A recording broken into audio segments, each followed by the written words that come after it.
It always takes exactly 5 seconds for your life to fall apart. I counted. 1. The heavy mahogany door of the executive conference room slams open. 2. 14 heads snap toward our chief executive officer's flushed, furious face. 3. His finger jabs straight at me, trembling with a mixture of rage and calculation as he utters those words I will never forget. It is always the quiet ones. My cheeks burned as every colleague at that long oak table turned to stare.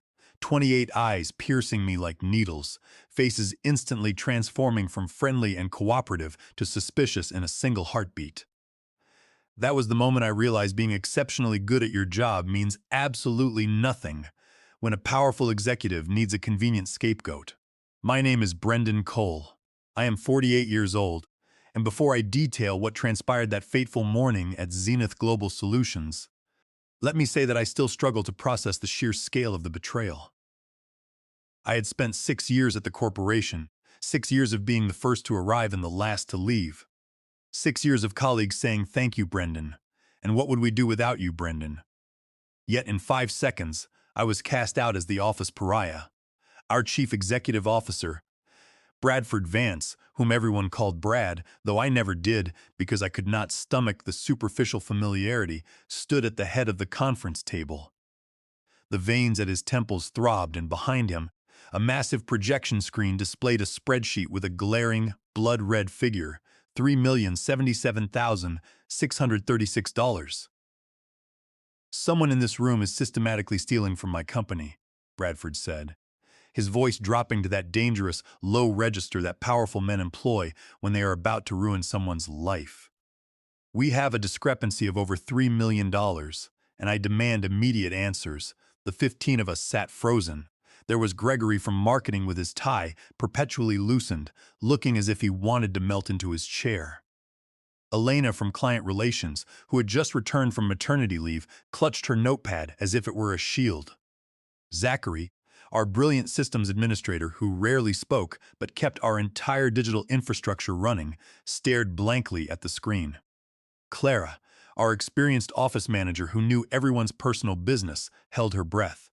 The others, all of us part of the special projects division that managed our most lucrative and sensitive client portfolios, looked at one another in sheer terror. I sat at the center of the table. As the senior financial compliance specialist, the irony was not lost on anyone. I was the person responsible for ensuring every single dollar was accounted for, every transaction verified, and every ledger compliant with federal regulations. "Financial irregularities have been occurring for 11 months, Bradford continued, pacing slowly behind the chairs. He was like a predator circling a herd. The transactions were clever, almost undetectable, but my external auditors finally uncovered the pattern. My stomach twisted into a hard, cold knot. 11 months ago was precisely when Bradford had personally transferred me to this special projects team, claiming he needed someone with my legendary attention to detail to oversee their billing systems. Now the trap was clear. I was not brought in to protect the team. I was brought in to be the fall guy. Bradford slammed a thick manila folder onto the center of the table. The noise sounded like a gunshot. $3,077,000 siphoned through dozens of untraceable microtransactions, all approved within this division, his eyes locked onto mine, by someone who believed they were far smarter than me. I felt a cold bead of sweat roll down my spine. Bradford walked toward my chair, his footsteps slow and deliberate. "Brendan here is our compliance expert. Always quiet, always watching, always documenting." He spat the last word with pure venom. "It is always the quiet ones who think they can outsmart the system." My mouth opened, but no words came out. I had spent my entire career being the reliable analyst, the quiet professional who triple-checked the books and stayed out of corporate politics. Now, I was being painted as a common thief in front of the colleagues I had worked myself to the bone to support. "Sir," I finally managed, my voice sounding far smaller than I intended. "There must be some mistake in the audit." Bradford let out a cold, humorless laugh. "Oh, I do not make mistakes, Brendan. But apparently you did. I have already contacted the federal authorities. They will be here within 30 minutes. The room began to spin. Federal authorities. This was not a routine audit. This was an execution. "Check his hard drive," a voice murmured from the corner. It was Raymond, our ambitious team lead, who had always resented my direct access to the executive suite. "Already done," Bradford replied, his face a mask of triumph. "We found plenty of digital signatures matching Brendan's credentials." That was the moment I realized they had planned this down to the letter. But fear is a strange thing. When you hit absolute rock bottom, when the worst possible outcome is staring you in the face, the panic sometimes vanishes, replaced by a crystalline, freezing calm. My hands stopped shaking. I reached into my pocket, pulled out my phone, and looked the chief executive officer directly in his eyes. "Sir," I said, my voice suddenly steady and resonant. "You might want to see this," Bradford sneered, crossing his arms over his chest. "A confession, is it? How incredibly thoughtful of you, Brendan. It will save the federal prosecutors a significant amount of paperwork." "Not exactly," I replied calmly. I tapped the screen and opened a secure, encrypted folder that I had been maintaining for 14 months. It was a digital archive I began compiling long before I was officially transferred to this special projects division. I slid the phone across the mahogany table. It stopped directly in front of him. On the screen was a media player showing a video recording of a meeting in his private office. Bradford squinted at the screen, and I watched his face undergo a rapid, dramatic transformation. The smug arrogance drained from his features, replaced by a sudden, pale confusion, and then by a stark, unmistakable terror. You see, 14 months ago, when I was still working in the corporate accounting department, I had noticed minor discrepancies in our interstate transaction logs. They were small anomalies at first. Nothing that would set off an automatic audit, but the patterns made absolutely no sense from a standard compliance perspective. When I raised these concerns with my previous director, he dismissed me, telling me to stop overthinking and stick to my daily tasks. But my training as a certified compliance officer would not allow me to ignore it. I started documenting everything.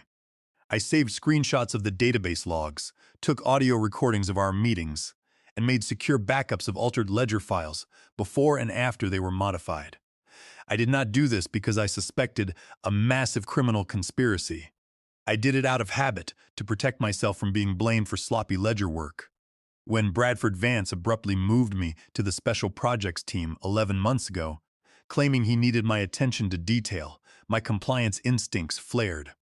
I continued my meticulous documentation.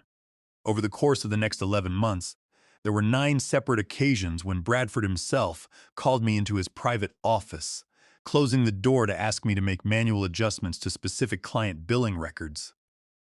He always had a plausible explanation: balancing the books for a difficult client, correcting a minor administrative oversight, or adjusting a refund. Each time I complied as instructed, but I quietly backed up the original, unmodified metadata and the corresponding transaction authorization logs. I did not fully grasp the larger picture until 5 weeks ago, when the cumulative data finally crystallized. The 9 billing adjustments Bradford had ordered were not isolated corrections. They were the precise mechanism used to mask the siphoning of $3,077,000 into shell corporations registered in Delaware. By the time I connected the dots, I had 14 months of ironclad, digitally signed evidence demonstrating exactly where the money went and exactly whose explicit instructions made it happen. "You recorded our private conversations?" Bradford whispered, his voice suddenly hoarse and devoid of its earlier authority. He looked up from the phone, his eyes scanning the room, searching for support. "This is a clear violation of company policy. You have signed a non-disclosure agreement, and these are highly confidential corporate communications." I met his desperate gaze with a cold, level stare. "We are standing in a state that permits one-party consent for audio and video recording," I replied, my voice carrying clearly across the silent room. "Furthermore, under Section 806 of the Sarbanes-Oxley Act, codified at Title 18 of the United States Code, Section 1514A, any non-disclosure agreement or corporate policy that attempts to prevent an employee from reporting securities fraud or financial crimes to federal regulators is completely void as a matter of public policy.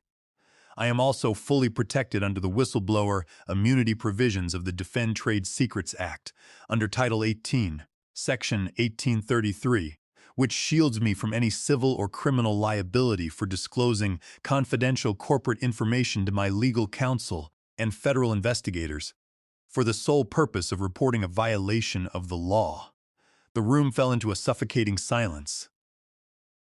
Nobody moved. The 14 other professionals at the table watched this sudden, impossible shift in power, trying to process the legal reality that was unfolding before them. "These are nothing but fabricated files and unsubstantiated allegations," Bradford said, his voice rising in pitch as he tried to regain control of his unraveling facade. "You are attempting to blackmail me. Everyone, leave the room immediately. This meeting is adjourned." Nobody stood up. Raymond, the team lead who had suggested checking my computer only moments ago, sat perfectly still. He looked at Bradford, then at the phone, and finally at me. "I think we should stay," Raymond said, his voice quiet but firm. His expression had changed from hostility to a profound, sobering realization. The other team members nodded in agreement, refusing to be dismissed. Bradford's phone vibrated violently against the wood table. He glanced down at the screen, reading a message, and his face went entirely bloodless. "This meeting is over," he muttered, reaching for my phone. "Do not touch it," I said, reaching out to retrieve my device before he could grab it. "And you are correct. The meeting is over. But your tenure as chief executive officer is also over. I did not spend 14 months documenting this fraud just to let you blame my team. Everything in that secure folder has already been uploaded to 3 separate external servers, and a complete copy has been delivered to my attorney's office. You have exactly 30 minutes until the actual authorities arrive. And unlike the ones you claim to call, these are federal investigators who have already reviewed my preliminary submission." Bradford stood frozen, his hands trembling. "You are making a massive mistake, Brendan," he hissed, his face twisted in a mixture of fear and pure malice. "You will destroy this company, and you will destroy yourself in the process." What followed was a slow-motion collapse. Bradford turned on his heel and retreated to his private office, slamming the door and locking it behind him. The conference room was filled with low, urgent murmurs as my team members hovered in small groups. Nobody looked at me directly, yet I could feel their eyes shifting back and forth, trying to make sense of the sudden collapse of their intimidating leader. Security personnel arrived, but they stood awkwardly by the elevators, unsure of who was actually in charge. I sat alone at the long mahogany table, my hands clasped tightly, trying to suppress the tremors running through my arms. I had lived my entire life by the book, keeping receipts for minor office supplies, filing taxes early, and never crossing a street outside the crosswalk. Now, I was sitting in the middle of a federal investigation, having to choose between quiet complicity in corporate fraud or the total destruction of my career. The heavy glass doors of the lobby finally opened, and 5 federal agents walked into the special projects suite. They did not wear tactical gear, but their dark suits, gold badges, and humorless expressions carried an undeniable weight.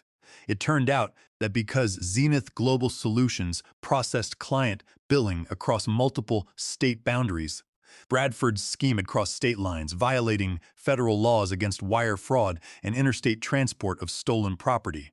The lead agent, a sharp-eyed woman who introduced herself as Special Agent Miller, sat across from me and accepted my phone along with a flash drive containing the 14 months of meticulously indexed database snapshots, emails, and transaction receipts. "You have been documenting this pattern for over a year," she observed, her eyebrows rising as she scrolled through the directories. "Yes," I replied, trying to keep my voice even. "I brought it to my former supervisor, but it was dismissed. So I kept tracking it." She closed the drive, looking at me with a mixture of professional interest and quiet respect. "Many people would have simply resigned or deleted the files, Mr. Cole. You did the right thing." As the agents escorted Bradford Vance out of the building, there were no handcuffs, but the humiliation was absolute. He was marched past the rows of glass cubicles, his head held stiffly, refusing to look at the dozens of employees who had gathered to watch the fall of their king. Just before he reached the elevator, he stopped and locked eyes with me.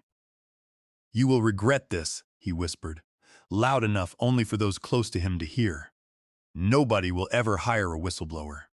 They will always assume you are looking for a reason to burn them down. His words hung in the air long after the elevator doors closed. In the weeks that followed, the corporation imploded. External forensic auditors flooded the headquarters, seizing computers and demanding years of financial records. The board of directors held daily emergency sessions behind closed doors, trying to contain the public relations disaster. The Special Projects Division was immediately disbanded, and all 15 of us were placed on paid administrative leave for 5 weeks while the legal teams attempted to sort through the wreckage. I spent those 5 weeks in my apartment, paralyzed by a deep, dark anxiety. I stared at the ceiling, wondering if Bradford's parting words were a prophecy. I was 48 years old, an age where finding a senior role in finance is already difficult without the added label of being a whistleblower. I had saved myself from prison, but I was convinced I had torched my career in the process. My phone remained silent for days at a time, my former colleagues too terrified of legal association to reach out. The silence was finally broken in the 5th week when Elena called. "Have you read the internal announcement?" she asked, skipping any formal greeting. "No," I replied, sitting up on my sofa. "What happened?" "The board terminated 6 more senior executives this morning," she said, her voice filled with excitement.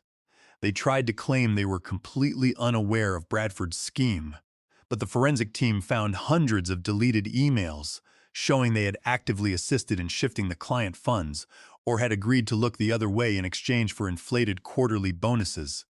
I leaned back, closing my eyes.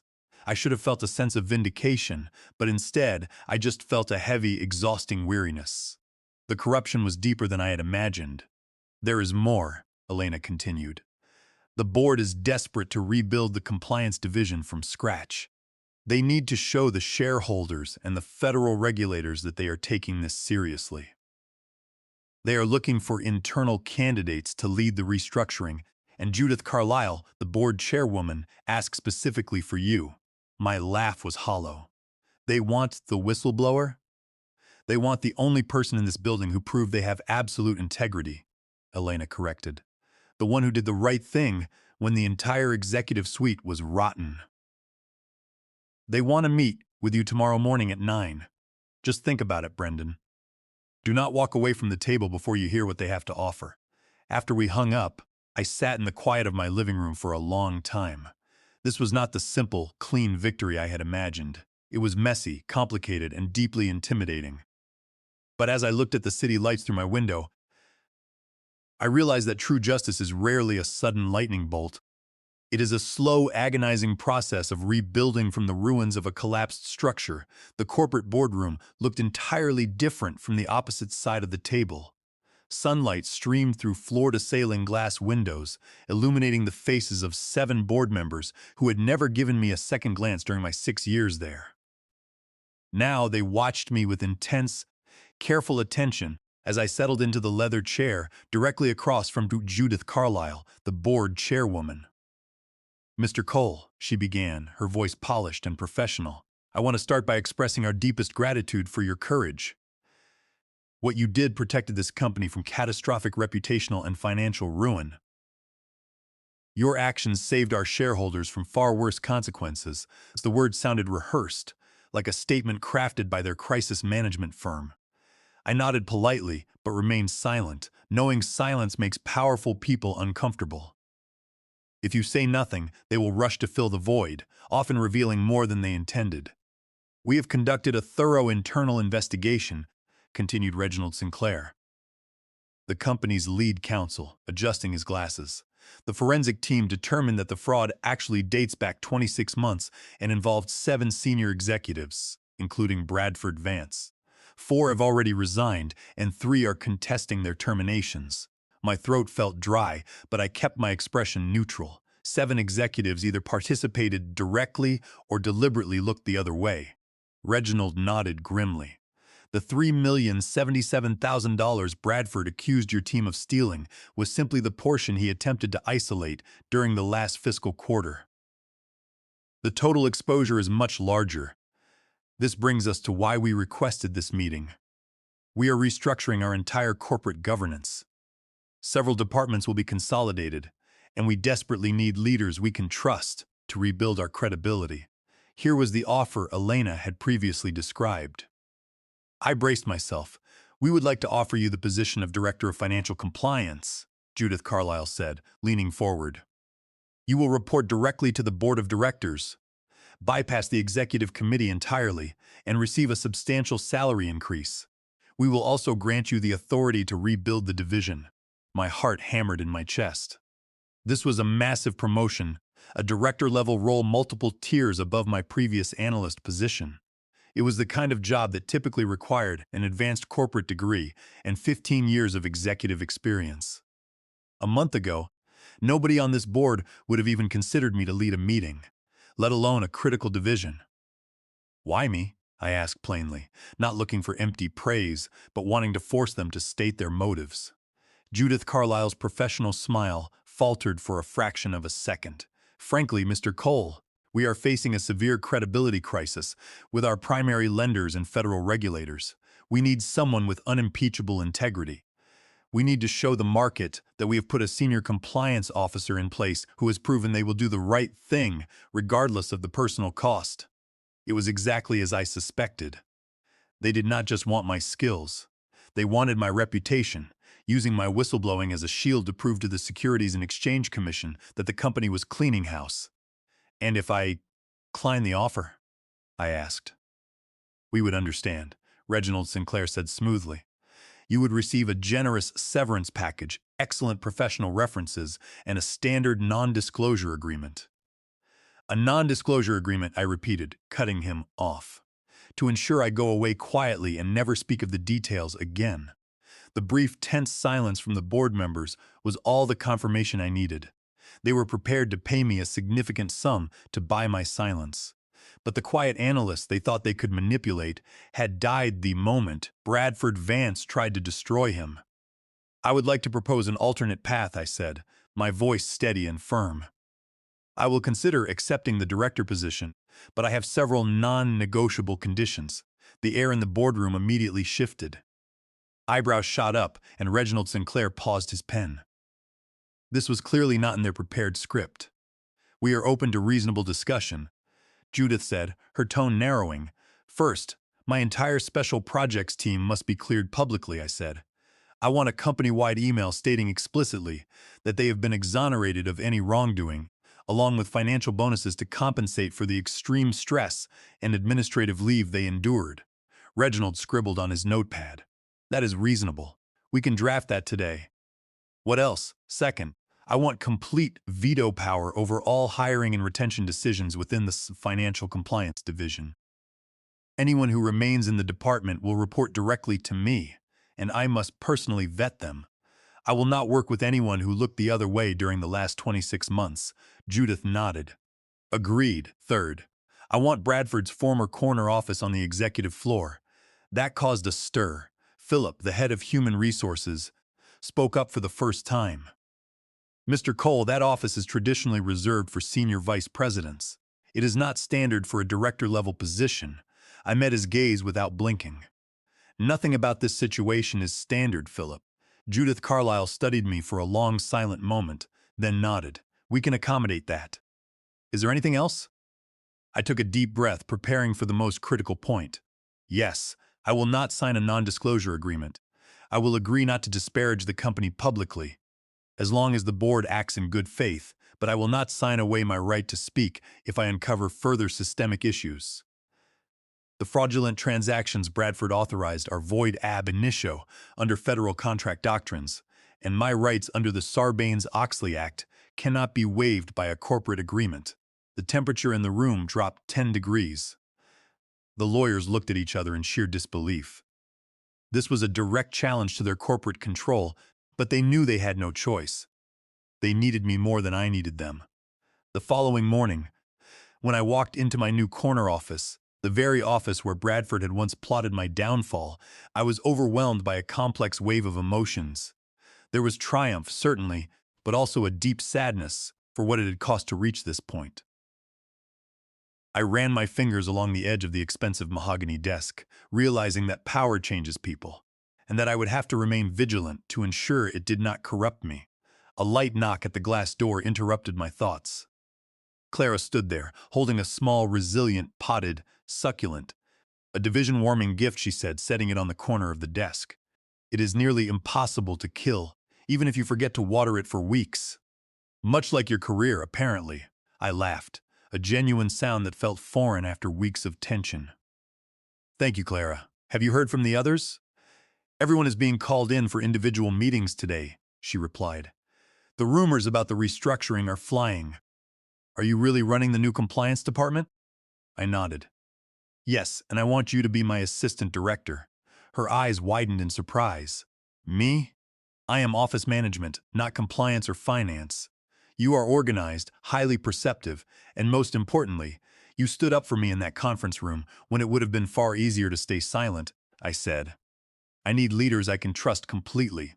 Over the next few weeks, I met with every member of our former special projects team.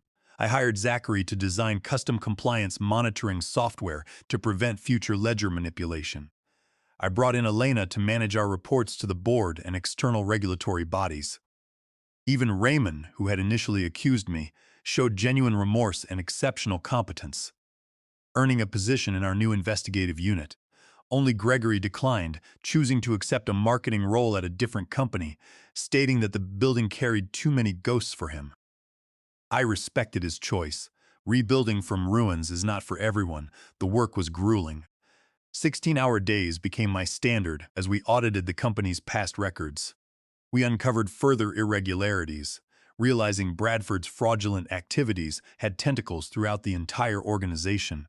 But each discovery validated my 14 months of documentation, proving that my vigilance had saved the corporation from total destruction. 4 months into my tenure, my phone vibrated with a message from an unknown number. You think you have won, Brendan? Enjoy it while it lasts. You cannot keep me down forever. My hands shook slightly, but I immediately took the device to Reginald Sinclair. We will handle this, the lead counsel assured me. He is currently under active investigation by 4 federal agencies. This message will only make things worse for him. The next morning, a news alert flashed on my screen. Former Zenith Global Solutions Chief Executive Officer Bradford Vance arrested on multiple counts of wire fraud and conspiracy. The article featured a mugshot of Bradford, looking disheveled and defeated, a stark contrast to the intimidating executive who had pointed his finger at me. It turned out the federal investigators had uncovered similar patterns of embezzlement at his 2 previous companies. This was not his first financial crime. It was simply the first time he had been caught. The prosecutors requested my testimony for the preliminary hearing, scheduled for mid-November. Walking into the federal courtroom that morning felt like entering a battlefield. I wore a charcoal gray suit, my folder of organized documentation acting as my shield. Bradford sat at the defense table, his expensive suit hanging loosely on his diminished frame. When our eyes met, his expression twisted with a familiar, venomous hatred. But I felt no fear.